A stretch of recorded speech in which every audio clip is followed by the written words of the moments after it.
हाँ निष्ठा। Yes sir. निष्ठा पेपर ये कौन सी डेट का है? सर लास्ट पेपर जो अभी आपने दिया था 28 जून का। अच्छा।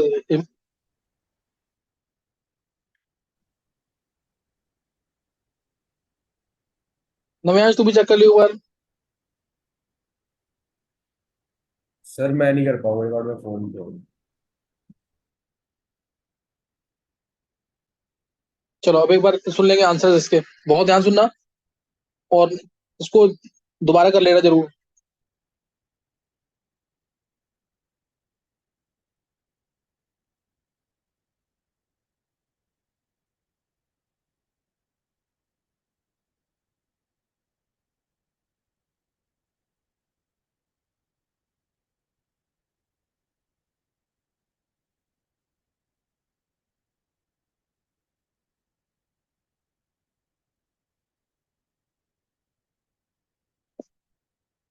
चलो नोट करना है।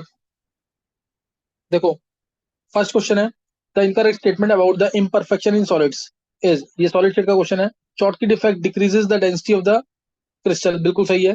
Interstitial defect increases the density of the substance, बिल्कुल सही है। इंटरस्टिशियल में कोई आएगा तो डेंसिटी बढ़ जाएगी। शॉर्टकी डिफेक्ट में क्या होता था, एटम हट जाते थे, है ना। शॉर्टकी डिफेक्ट में दो इक्वल नंबर ऑफ कैटायंस और एनायंस मिस करते थे, तो उससे क्या होता था, डेंसिटी डिक्रीज कर जाएगी। और इंटरस्टिशियल पे कुछ आएगा तो डेंसिटी बढ़ जाएगी, सही है। इंटरस्टिशियल पे कुछ आएगा तो डेंसिटी क्या हो जाएगी, इंक्रीज कर जाएगी। पूरा एक बार तुम चेक कर लेना। सही है। अब तीसरा पॉइंट है, एक minute, third point, Frenkel defect does not alter the density of the substance. Frenkel defect से डेंसिटी ऑल्टर नहीं होती, बिल्कुल सही है, क्योंकि इसमें लैटिस साइट से इंटरस्टिशियल साइट पे जाता था जो कैटायन या एनायन, यूजुअली कैटायन जाता था, साइज छोटा होता है। उसके बाद वैकेंसी डिफेक्ट इंक्रीज, वैकेंसी अगर आएगी तो डेंसिटी तो क्या हो जाएगी, कम हो जाएगी ना, यहाँ ज्यादा लिखा हुआ है। तो आंसर यही आएगा, इनकरेक्ट यही है, बाकी तीनों करेक्ट है। सही ना, बाकी तीनों करेक्ट है। डायरेक्ट क्वेश्चन था, थ्योरेटिकल। नेक्स्ट क्वेश्चन है, the zeta potential is related to which property of colloid. Zeta potential क्या होता है, जीटा पोटेंशियल और इलेक्ट्रोकाइनेटिक पोटेंशियल, इसमें क्या होता था, जैसे मैंने एग्जांपल लिया, AgNO3 प्लस KI, AgI के कोलाइडल पार्टिकल्स बनेंगे, AgI के कोलाइडल पार्टिकल्स। मान लो एक्सेस में है KI, तो KI के जो कॉमन आयंस हैं AgI के साथ, वो जाके इसके ऊपर अटैच हो जाएंगे। AgI के ऊपर I माइनस आ गया, ये है फिक्स्ड लेयर, ये फिक्स्ड लेयर है। जितने भी AgI के मॉलिक्यूल्स होंगे उसके ऊपर I माइनस आ जाएगा, ये फिक्स्ड लेयर है। और जो K प्लस आयंस हैं ये चले जाएंगे मीडियम, डिस्पर्जन मीडियम यानी सॉल्वेंट के पास, ये होता है मोबाइल लेयर। तो जो इन दोनों के अंदर, ये चार्ज से रिलेटेड है ना तो, और इन दोनों के बीच में difference of potential between the mobile layer जो मीडियम के पास है and the fixed layer is called as electrokinetic और जीटा पोटेंशियल। तो this is related to charge on the colloidal particles, C answer आएगा। टिंडल इफेक्ट तो scattering of light होता है, कलर से रिलेटेड है नहीं, ये ब्राउनिंग मोशन रैंडम मूवमेंट होता है कोलाइडल पार्टिकल्स का, तो इसका आंसर सी आ जाएगा। सरफेस केमिस्ट्री का क्वेश्चन है। Third question, element E belongs to period 4 and group 16। Period 4 और ग्रुप 16 है, oxygen, sulphur, selenium, tellurium, polonium, ये है ना। तो पीरियड 4 कौन सा होता है, ये सेकंड, थर्ड, फोर्थ, सेलिनियम होगा। सेकंड पीरियड का ऑक्सीजन होता है, थर्ड पीरियड का सल्फर, फोर्थ पीरियड का सेलेनियम। तो ये आ गया पीरियड 4 पे। उसके बाद, the valence shell electron configuration of the element which is just above E in the group. तो इसके ऊपर तो सल्फर है, सल्फर में क्या आएगा, नियॉन 3s2 3p4, तो आंसर आ गया ए। फिर फोर्थ क्वेश्चन, दो स्टेटमेंट दे रखी है, magnesium can reduce alumina at a temperature below 1350 degree Celsius, below 13-15 degree Celsius. While above 1350 degree Celsius, aluminum can reduce MgO। ये स्टेटमेंट बिल्कुल ट्रू है।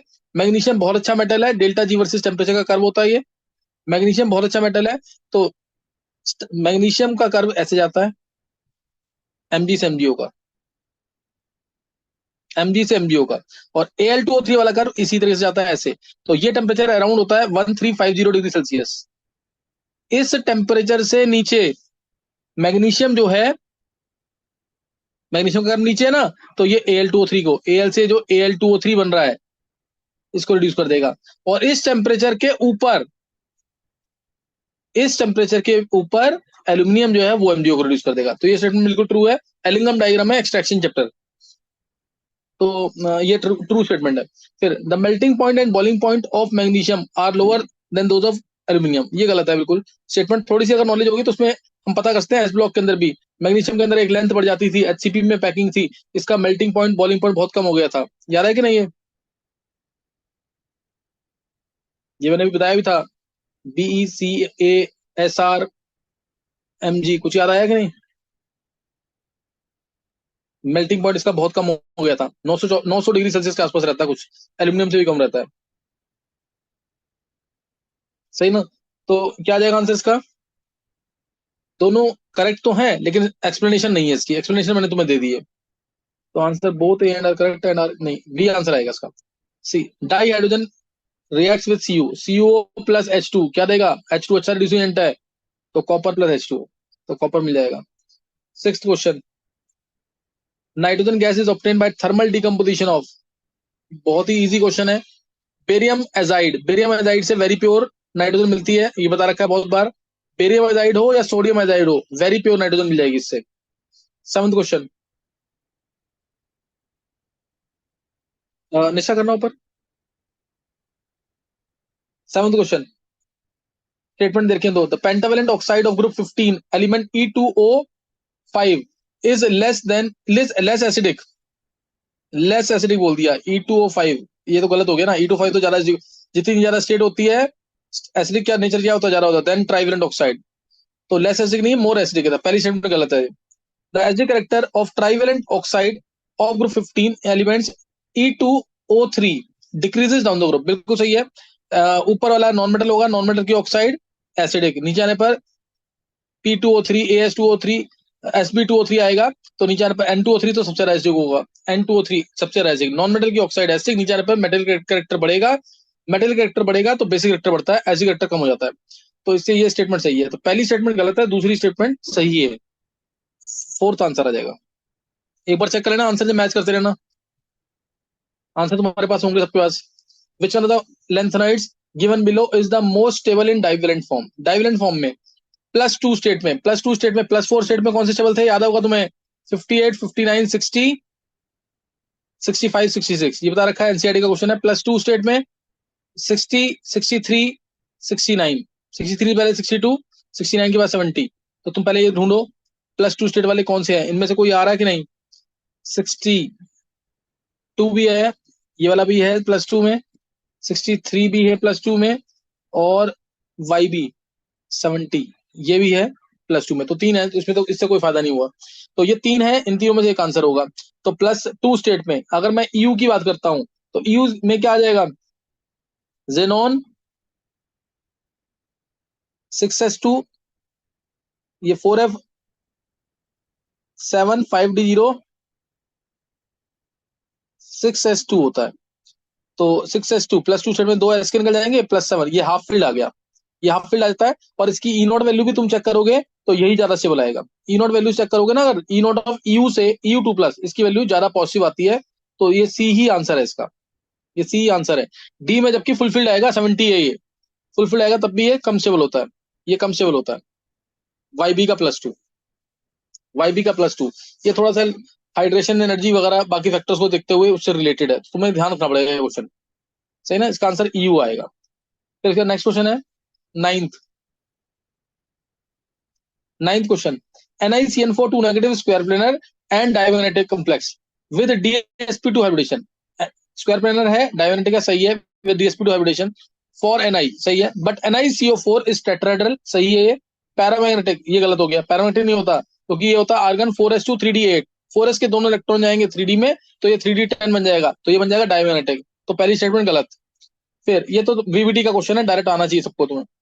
NiCl4 2 negative and NiCO4 both have same D electron configuration, दोनों की same D electron configuration है। इसमें आएगा and have, ये गलत, थोड़ा गलत लिखा है, सेम सम लिख दिया गलती से, सेम आएगा। And have same geometry and are paramagnetic, तो NiCO4 तो है ही नहीं पैरामैग्नेटिक, तो ये स्टेटमेंट तो गलत है। दोनों स्टेटमेंट गलत आ रही है ना। एक बार चेक करना, both statement first and second are false.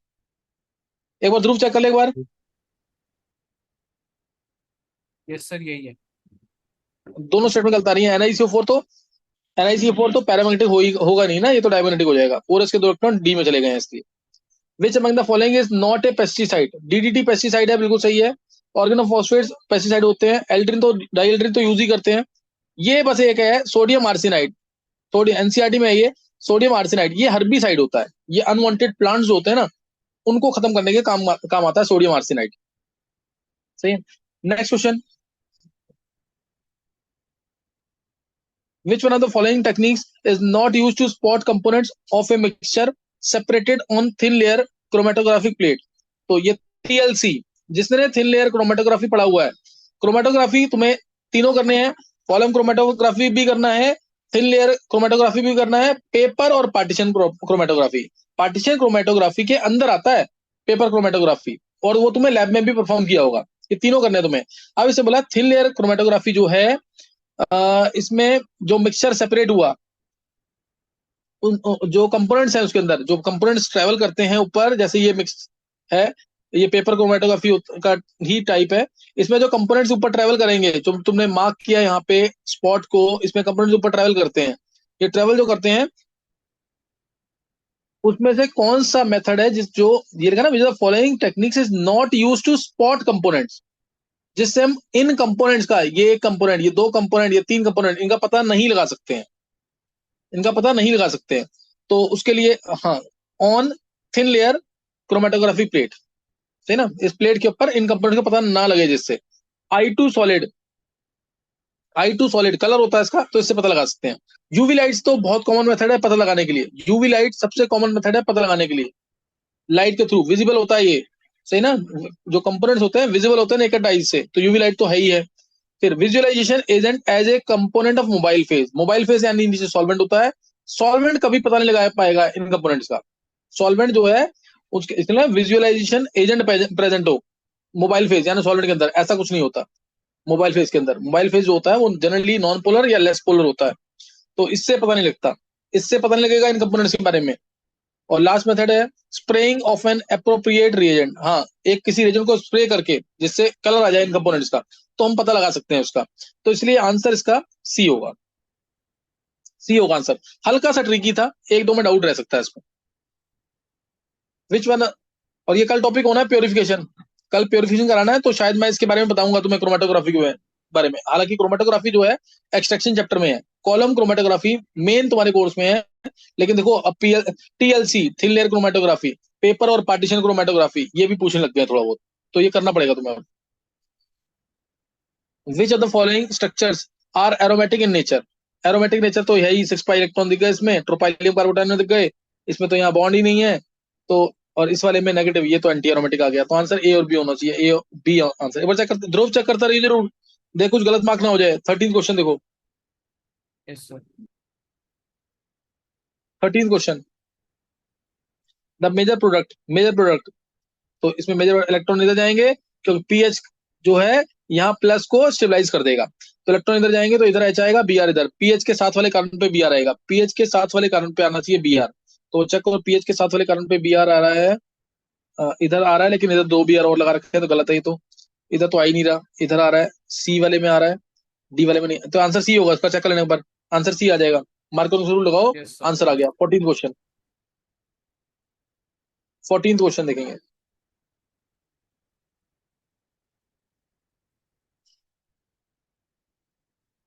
Fourteen question, इसको निशा तुम एक्सपैंड ही कर दो उसको पूरा, बड़ा देखे फिगर से ना। 14 क्वेश्चन देखेंगे, हाँ, और सही है, निशा ज्यादा हो गया, हाँ। 14 क्वेश्चन देखेंगे, the correct structure of product A formed in the following reaction है, PHCHO NaOD D2O के अंदर A प्लस PHCO नेगेटिव, ये दिख रहा है तुम्हें, कैनिजार रिएक्शन है, मैकेनिज्म नहीं आता तो क्वेश्चन गया, मैकेनिज्म आना चाहिए, और बहुत कॉमन मैकेनिज्म है इसका, तो PHCHO है double bond OH, O electron लेके गया, O पे माइनस आया, OD आ गया, H आया, PHCHO लिया दूसरा, PHCHO लिया, अब O माइनस इलेक्ट्रॉन देगा, H यहां से गायब होगा, PHC डबल बॉन्ड OOD आ गया, और उसके हाइड्रेट ट्रांसफर हुआ इसके अंदर, ये आ गया, स्लो स्टेप होता है ये, और जो H माइनस बाहर निकल रहा है वो इधर अटैक करेगा, ये जब इलेक्ट्रॉन लेके जाएगा, तो PHCH2 O नेगेटिव आ जाएगा, और फिर प्रोटॉन ट्रांसफर होगा, बहुत ही fast step, acid base reaction है, PHCO negative plus PHCH2OD, PHCH2OD answer आना चाहिए। PHCH2OD दिख ही रहा तुम्हें, ए ऑप्शन है ना, PHCH2OD। कैनिजार रिएक्शन है, मैकेनिज्म लिखा है इसका। इसका मैकेनिज्म लिखा है जब कंसंट्रेशन एक्सेस में नहीं है। दो मैकेनिज्म होते हैं कैनिजार हो गए, और दोनों ही इंपॉर्टेंट है, दोनों का रेट लॉ पूछते हैं। विच one of the following compounds is inactive towards SN1 reaction? Inactive, पहला वाला बहुत एक्टिव, दूसरा वाला बहुत active, allyl carbocation highly stable, पहले में टर्शियरी कार्बोकटायन हाईली स्टेबल, तीसरे में ब्रेडेड स्टूल नॉट पॉसिबल, यही आंसर होगा। फोर्थ वाले में हाईली एक्टिव, जब Cl हटेगा तो सेकेंडरी बेंजाइल बन रहा है, highly stable. 16th question, identify the major protein the following sequence of reaction. PHNH2 aniline है, Br2H2 डाला, तीनों जगह Br आएगा, NH2 ग्रुप हाईली एक्टिवेटिंग होता है, NH2 ग्रुप हाईली एक्टिवेटिंग होता है। NaNO2HCl डाला तो N2Cl आ जाएगा, N2Cl आ गया, H3PO2 डाला तो N2Cl हट जाएगा, आंसर आ गया तीनों का Br, यानी 135 ट्राइब्रोमोबेंजीन, ये आंसर सी है इसका। बहुत डायरेक्ट क्वेश्चन है, बहुत ही इजी, मतलब मेरे हिसाब से ये 16 क्वेश्चन जो है तुम्हारे हो जाना चाहिए 15 मिनट के अंदर। ये डायरेक्ट क्वेश्चन है, कोई है नहीं इसके अंदर अभी तो कुछ भी। एक आध क्वेश्चन बस थोड़े से ट्रिकी आ गए हैं, जिसमें दो, जैसे EU2+ वाला ऑप्शन, जैसे वो थिन लेयर TLC वाला क्वेश्चन, ये कम पढ़े थे इसीलिए। DNA ब्लॉक में पढ़ा रखा है पूरा, सारी स्टेट्स याद करवाई हुई है, इलेक्ट्रॉनिक कन्फिग्रेशन 118 एलिमेंट्स की करवा रखी है पूरी ढंग से, और वो होमवर्क में तुम हर हफ्ते करके आते हो। Next question, 17th question,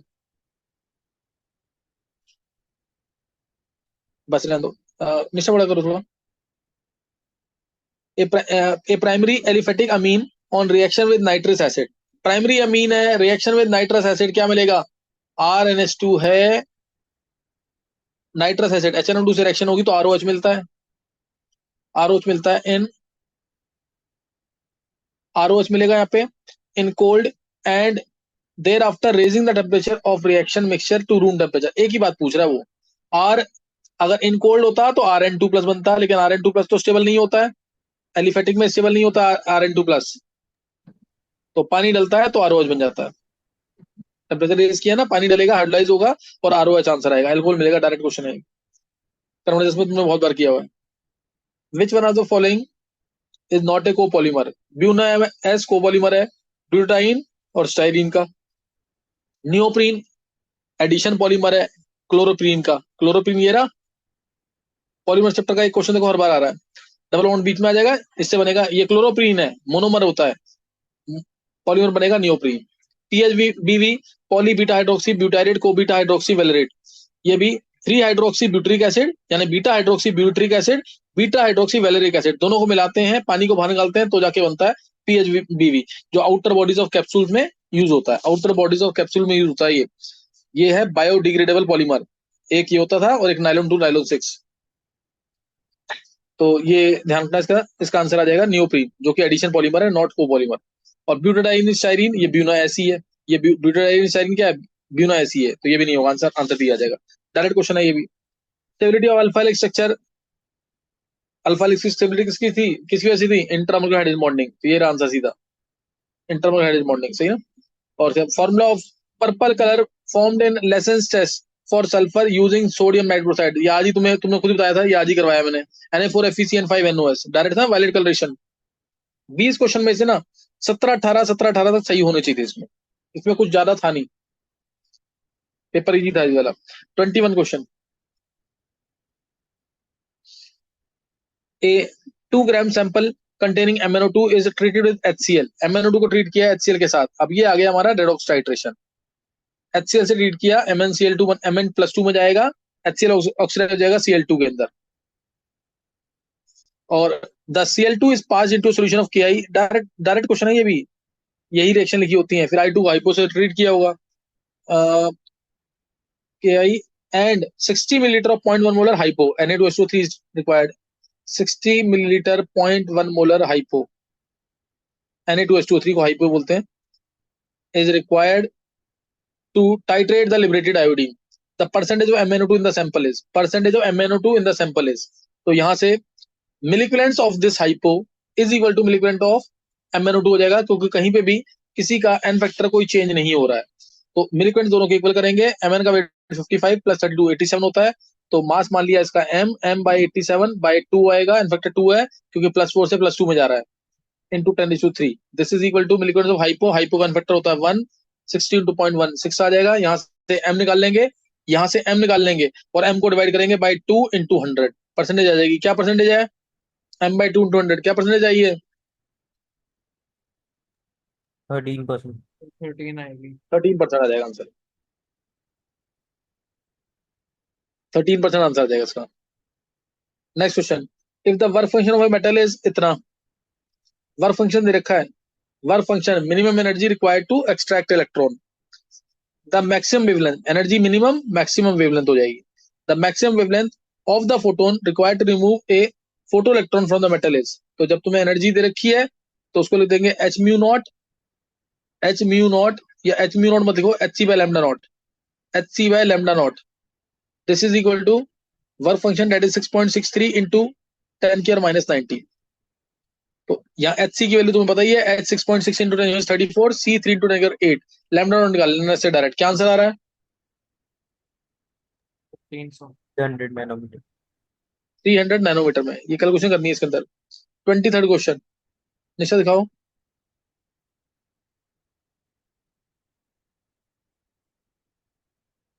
23rd question, the quantity of electricity, sorry 27th है तो, the hybridisation of P exhibited in pf5 is sp, pf5 में sp3d हाइब्रिडेशन होती है, value of y is 1। 4 litre of an ideal gas is allowed to expand isothermally, isothermally into vacuum, vacuum है तो p external 0, isothermally है तो temperature constant रहेगा, until total volume is 20 litre. The amount of heat absorbed in this expansion is delta E to Q plus W लगाएंगे, delta E हो गया 0 क्योंकि delta E होता है N C V D T, no change in temperature, W वैसे 0 है क्योंकि P एक्सटर्नल 0 है तो Q 0 आना चाहिए, 0 ही है ना आंसर इसका। Next question, Yes, the sir. vapor pressure of two volatile liquids A and B are 50 torr and 100 torr. Two volatile liquids are this and this. If the liquid mixture contains 0.3 mole fraction of A, 0.3 mole fraction of A, XA is equal to 0.3 है, then the mole fraction of liquid B in vapor phase is x by 70। Vapour phase में mole fraction निकालना है liquid B का, तो Y B निकालना है तुम्हें, वो होगा partial pressure of B by में टोटल प्रेशर।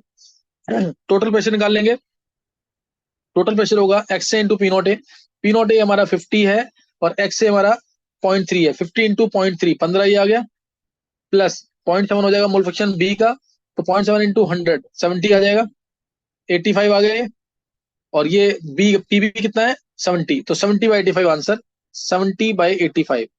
अब इसने दिया है x बाय 17, 5 से डिवाइड हो जाएगा, 5 14 से जाएगा, 14 है ना आंसर, चेक करना ध्रुव, Yes, sir. Yes, sir. Yes. 14 आ जाएगा। डायरेक्ट कैलकुलेशन वाला क्वेश्चन है बोर्ड लेवल का। The solubility product, 16th question, the solubility product of A sparingly soluble salt A2H3, इसका सॉल्युबिलिटी प्रोडक्ट होता है 108 लिख लिया करो, डायरेक्ट यूज होता है कि नहीं देख लेंगे अभी। इज इतना, दिस इज 1.1 इंटू 10⁻³ -23, ये दे रखा है। If specific conductance of solution is 3 into 10⁻⁵, ये दे रखा है 3 इंटू 10⁻⁵ सीमेन पर मीटर दे रखा है, तो 10⁻⁷ हो जाएगा कि नहीं है, बाय 100 करेंगे कि नहीं, ये आ जाएगा ना ओम इनवर्स सेंटीमीटर इनवर्स में, सीमेन सेंटीमीटर इनवर्स में, ये आ गया 3 इंटू 10⁻⁷ हो गया ये। उसके बाद पूछा गया है the value of excess, value of excess कहाँ पे है ये, 3 into 10⁻⁷, अच्छा ये limiting molar connectivity of the solution is x into 10⁻⁻3, अच्छा मीटर स्क्वायर में ही है, ये भी मीटर स्क्वायर में ही है, तो कुछ नहीं तो मीटर स्क्वायर में लास्ट में कर देंगे, पहले सेंटीमीटर स्क्वायर में निकालेंगे बाद में मीटर स्क्वायर में कर देंगे, यूनिट का ध्यान रखना जरूर। लिमिटिंग मोलर कंडक्टिविटी पूछी है, ध्यान रखना limiting molar conductivity, this will be equal to molar conductivity at any concentration in this case, reason क्योंकि इनफाइनाइट डाइल्यूशन होता है स्पेरिंगली सॉल्युबल सॉल्ट का। इनफाइनाइट डाइल्यूशन मतलब पानी बहुत ज्यादा है, पानी बहुत ज्यादा है तो चाहे कोई भी कंसंट्रेशन हो उसको हम क्या मान लेंगे, infinite dilution. This is to k into 1000 by molarity, k into 1000 by solubility, तो k इंटू 1000 बाय सॉल्युबिलिटी। अब इसकी वैल्यू तो देखिए x इंटू टेन के माइनस 3 है, x इंटू टेन के minus 3 ohm inverse centimetre metre square mole inverse. तो k की वैल्यू 3 इंटू टेन के minus 7 into 1000 divide by solubility निकालनी पड़ेगी यहाँ से। इसको मैं लिख देता हूँ, अगर 110 मान लें इसको, 110 इंटू टेन के माइनस 25 हो जाएगा। 110 108 अगर कैंसिल किया हल्का सा, अप्रोक्सीमेट आंसर आएगा। s की वैल्यू 10 5 आ जाएगी, s की वैल्यू 10 5, सॉलिबिलिटी आ गई 10 5। तो सॉलिबिलिटी 10 5 पुट कर देंगे, यही किया क्या? Yes, sir. सॉलिबिलिटी 10 के माइनस 5 पुट किया, तो ये हो जाएगा 10 की पावर 8, 10 की पावर 8 आ जाएगा। तो 30 आ गया, यहाँ से 30 आया ओम inverse centimetre square mole inverse. 30 into ten के माइनस 4 हो जाएगा, 30 इंटू 10 के माइनस 4। आंसर निकालना है हमें। 3 है क्या आंसर इसका? Yes, sir. अप्रोक्सीमेटली निकाला है, नियरेस्ट इंटीजर बोला तो सही होगा। 3 है आंसर किसका? Yes, sir. Yes, sir. सही है। तो ये हो जाएगा, फिर इसमें कैलकुलेशन ज्यादा नहीं थी, सही ना? नियरेस्ट इंटीजर बोले तो फिर इतना मान सकते हैं, क्योंकि 10 के माइनस 25 था वो। The quantity of electricity in faraday needed to reduce 1 mole of Cr2O72, ये तो पता है ना, 6 होता है, 6 फैराडे। 6 आंसर आ जाएगा, पता ना ये तो। डाइक्रोमेट आयन से Cr3+, 6 इलेक्ट्रॉन आएंगे, 1 मोल के लिए 6 इलेक्ट्रॉन, 6 मोल इलेक्ट्रॉन, 6 मोल इलेक्ट्रॉन मतलब 6 फैराडे, 6 आ जाएगा answer. For a first order reaction A to B, the rate constant K is equal to 5.5 into 10 के माइनस 14 सेकंड इनवर्स। ये K दे रखा है। The time required for 67% completion, 67% reaction हो गई है, बचा कितना? 33%। तो T 67% अगर निकालना है तो ये हो जाएगा 2.303 by K log of 100 by बचा हुआ अमाउंट 33, बचा हुआ अमाउंट 33 और अपॉन में टी हाफ अपॉन में भी यही आएगा 2.303 बाय के लॉग ऑफ 2, टी हाफ है ना। तो ये कैंसिल डायरेक्ट आ रहा है आंसर 33, 300/33। इसको 3.3 मान लें अगर, 33 3 द 99 103 log 3 by log 2 0.48 by 0.4 log 2.3। ये कितना आ रहा है आंसर इसका? 16 आ रहा है क्या? नहीं 16, 16 नहीं। Time required value of excess 4.8 1 point, इसका आंसर कितना आ रहा है? 16 ही आएगा सर। लॉग ये लॉग 3 पॉइंट, ये 3 पॉइंट समथिंग है ना, 3 पॉइंट समथिंग। और ये log 2 कुछ मिसिंग है क्या इसमें? log 3 बाय log 2 तो कितना आएगा? 0.48 बाय 0.3। ये कुछ कैलकुलेशन मिस्टेक हुई है, चेक करना एक बार। सर करना 10 की यही है पावर बस, ये ध्यान माइनस रखना। 1 टाइम्स बताना ना। क्या कर रहा है ध्रुव, बोल। सर वो क्वेश्चन में x इंटू 10 की पावर -1 पूछा ना, तो वो 16 आ जाएगा। अच्छा अच्छा, हाँ सही सही सही, इस चीज का ध्यान रखना जरूर, नहीं तो आंसर निकाल के भी गलत हो जाएगा। आंसर आ जाएगा 16। सही है। नंबर ऑफ 29 क्वेश्चन है ना अब। 29 question. Number of complexes which will exhibit synergic bonding, CO है तो गिव एंड टेक दोनों होगा, है ना। Pi star antibonding orbital ऐसे, सीओ है गिव एंड टेक दोनों होगा, सिनर्जिक बॉन्डिंग होगी, गिव एंड टेक दोनों होगा, 3 आंसर आ जाएगा। CO NO Cl minus, vacant d हो, वेकेंट पी हो, वेकेंट पी एक ही में होता है NO2 माइनस के अंदर, वेकेंट पाई स्टार हो, वेकेंट पाई स्टार तो सीओ एनओ बहुत O2 N2 सब में आ जाएगा, vacant pi star, vacant anti bonding pi star सब में आ जाएगा ये। और वेकेंट सिग्मा स्टार मैंने तुम्हें बता रखा है, एक ही केस लेना है सिर्फ H2 वाला, एक ही केस आना है H2। 4 केसेस हैं जब वेकेंट ऑर्बिटल होंगे और सिनर्जिक बॉन्डिंग होगी, चारों केसेस बता रखे हैं नॉन क्लासिकल लिगेंड्स के। Next question, in the estimation of bromine 0.5 gram of, ये तो आज ही कराया क्वेश्चन, ये तो आज ही पूरा डिस्कस किया, क्वालिटेटिव और quantitative analysis. In the estimation of bromine 0.5 gram of organic compound gave 0.4 gram of silver bromide. तो सिल्वर ब्रोमाइड होता है AgBr, 188 ग्राम हो गया ये। 188 ग्राम से के अंदर 80 ग्राम ब्रोमीन है, तो 0.4 ग्राम में कितना ब्रोमीन होगा वो निकाल लोगे। 80/188 इंटू 0.4, ब्रोमीन का वेट आ जाएगा, उसको डिवाइड करेंगे 0.5 से इंटू 100। क्या आंसर आ रहा है? 34 आएगा 34। थोड़ा जोर से बोल, नहीं आ रही आवाज। सर। 34। 34। तो पेपर में ना ज्यादा कुछ था नहीं, इसमें नंबर आने चाहिए थे। इसमें अगर तुम्हारे ना 120 हो गया ना, 120 में से 90 के आसपास मार्क्स बन सकते हैं इसमें। 90 के आसपास मार्क्स बन सकते हैं अगर चैप्टर तुमने 90% के आसपास कवर कर रखे हैं तो। देखो तुम अगर अब मार्क्स नहीं आए ना, फिर दिक्कत ही रहेगी। क्योंकि अब अगर मेहनत नहीं की ना, जो चैप्टर नहीं भी आते कहीं से कैसे भी करके कंप्लीट करो, और मार्क्स आने चाहिए जरूर। कल भी क्लास होगी और कल भी टेस्ट होगा एक, सही ना, कल भी टेस्ट होगा। तो तुम फाइल वगैरह लेके आना कल। तुम फाइल लेके आओगे तो ही हो पाएगा टेस्ट, क्योंकि पेपर नहीं है मेरे पास, फोटोशीट पेपर नहीं है कल के लिए, सही ना। कल करके आना काम ढंग से, पेपर को रिवाइज करके आना, पीडीएफ लेके आना, और 2 बार अपना होमवर्क जो तुम्हारा आज तुम होमवर्क चेक नहीं हुआ किसी का, तो होमवर्क कल तुम 2 बार दिखाओगे। ये लेके आ जाना, मैक्सिमम बच्चों ने होमवर्क आज दिखाया नहीं था, ये पीडीएफ जरूर दिखा देना, सही ना, इसका पीडीएफ जरूर दिखा देना। और कल हमारा प्योरिफिकेशन वाला टॉपिक चलेगा, फिल्ट्रेशन, रिक्रिस्टलाइजेशन और डिस्टिलेशन, सब्लिमेशन।